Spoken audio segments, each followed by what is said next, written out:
ত্রিপুরা রাজ্যের সাব্রুমে রমরমিয়ে চলছে অবৈধভাবে ঔষধ বিক্রির কারবার। সব জেনেও মুখে কুলু বেঁধেছেন ড্রাগ ইন্সপেক্টর। কেন এই নীরবতা? প্রশ্ন তুলছেন সাধারণ মানুষ। ফার্মাসিস্ট ছাড়াই রমরমিয়ে অবৈধভাবে ঔষধ বিক্রি, ইনজেকশন পুশিং, বিল ছাড়াই ওষুধ লেনদেন, কিন্তু নীরব ড্রাগ ইন্সপেক্টর। অভিযোগ, সাব্রুমের প্রায় সব ঔষধের দোকানে ফার্মাসিস্ট অনুপস্থিত, অথচ প্রশাসনের নাকের ডগাতেই অবলীলায় চলছে অবৈধ ও ঝুঁকিপূর্ণ ওষুধ বিক্রি। অযোগ্য ব্যক্তিদের মাধ্যমে ইনজেকশন ও ভ্যাকসিন পুশিং চলছে।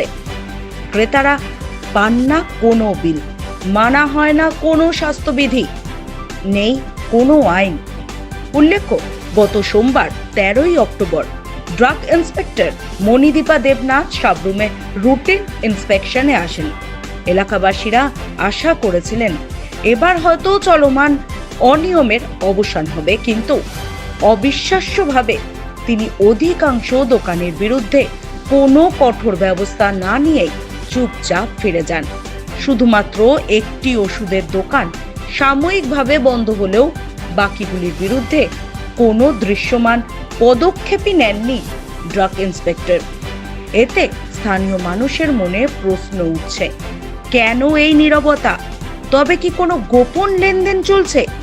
কেননা ইন্সপেকশনের দিন ওষুধের দোকানগুলিতে ফার্মাসিস্টের অনুপস্থিতির বিষয়টি সিসিটিভি ফুটেজে স্পষ্টভাবে ফুটে উঠেছে।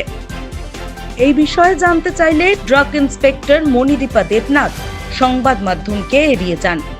এর পেছনে আসল রহস্য কি? জানা গেছে, সাব্রুমের অধিকাংশ ওষুধের দোকানে ফার্মাসিস্ট না থাকা এবং লাইসেন্সধারী অভিজ্ঞ ব্যক্তি ছাড়াই ইনজেকশন ও ভ্যাকসিন দেওয়ার মতো গুরুতর কাজ বহুদিন ধরেই চলে আসছে। দীর্ঘদিন ধরে এমন ঘটনা সামনে আসার পর গতকাল সাংবাদিকরা সরেজমিনে ঘুরে দেখেন। বেশিরভাগ দোকানে ফার্মাসিস্ট নেই, এমনকি এক দোকানে সাধারণ এক ব্যক্তি প্রকাশ্যে অপর এক ব্যক্তিকে ইনজেকশন দিচ্ছেন। নিরাপদ চিকিৎসা ও স্বচ্ছতা চেয়ে সাব্রুমবাসীদের এখন একটাই দাবি, ড্রাগ ইন্সপেক্টরের কার্যকলাপ নিয়ে অবিলম্বে পূর্ণাঙ্গ তদন্ত করা হোক এবং রাজ্যের স্বাস্থ্যমন্ত্রী তথা ত্রিপুরার মুখ্যমন্ত্রী মানিক সাহার জরুরি হস্তক্ষেপে এলাকাবাসীরা ফিরে পাক স্বস্তি ও ন্যায় বিচার। তবে কবে ফিরবে আইন শৃঙ্খলা ও স্বাস্থ্য নিরাপত্তা? উত্তর খুঁজছে গোটা সাব্রুমবাসী। দোকানের নাম কি? আমরা প্রেস থেকে এসেছি, প্রেস। এই দোকানের নাম কি? এই দোকানের নাম কি? তো এখানে তুমি কি হিসেবে আছো? হাতে কি এটা বার করো, উপরে তোলো। হ্যাঁ, তুমি এখানে কি করছো দোকানে, ওষুধের দোকানে? তুমি কি ফার্মাসিস্ট? হ্যাঁ, ও, তো এখনো তুমি কি করতেছো এখানে? এখনো কি করতেছো তুমি?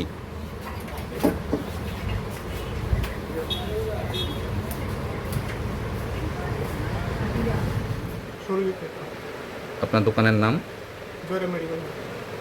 আপনারা এখানে কতদিন যাবত ওষুধের ব্যবসা করছেন?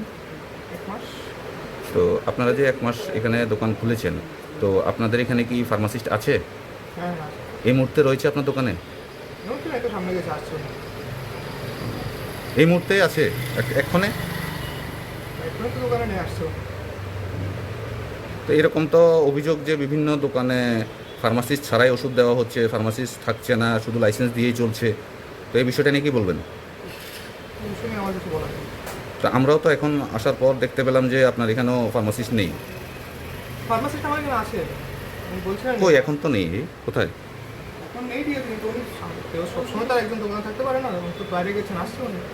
প্রত্যেক দোকানে একই সমস্যা হচ্ছে না? ঠিক আমি বলতে পারি না। ঠিক আছে, জেনুইন সমস্যা যে কেউ একজন বাইরে যেতেই পারে না। ঠিক আছে, ঠিক আছে, ঠিক আছে।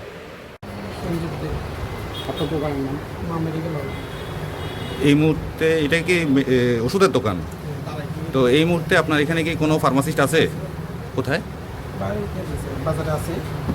আপনার ফার্মাসিস্টের নাম কি? মৃদুল মল্ল। মৃদুল মল্ল। উনি কি এখানে থাকেন?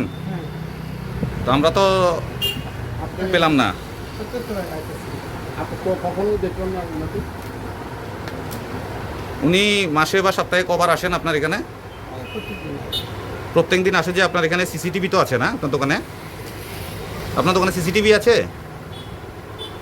আমাদের কাছে তো খবর আছে আপনি ফার্মাসিস্ট ছাড়াই ওষুধ দিচ্ছেন এবং এখানে ইয়ে নিচ্ছেন। কি বলবেন এই বিষয়ে? কেন পালিয়ে যাচ্ছেন? কেন পালিয়ে যাচ্ছেন? কেন পালিয়ে যাচ্ছেন? আপনি কি এখানে ফার্মাসিস্ট ছাড়া যে দোকান চালাচ্ছেন, আপনি পালিয়ে যাচ্ছেন কেন? হ্যাঁ হ্যাঁ, আমাদের সাথে একটু কথা বলে যান। আপনি কেন ঢুকে যাচ্ছেন ভিতরে?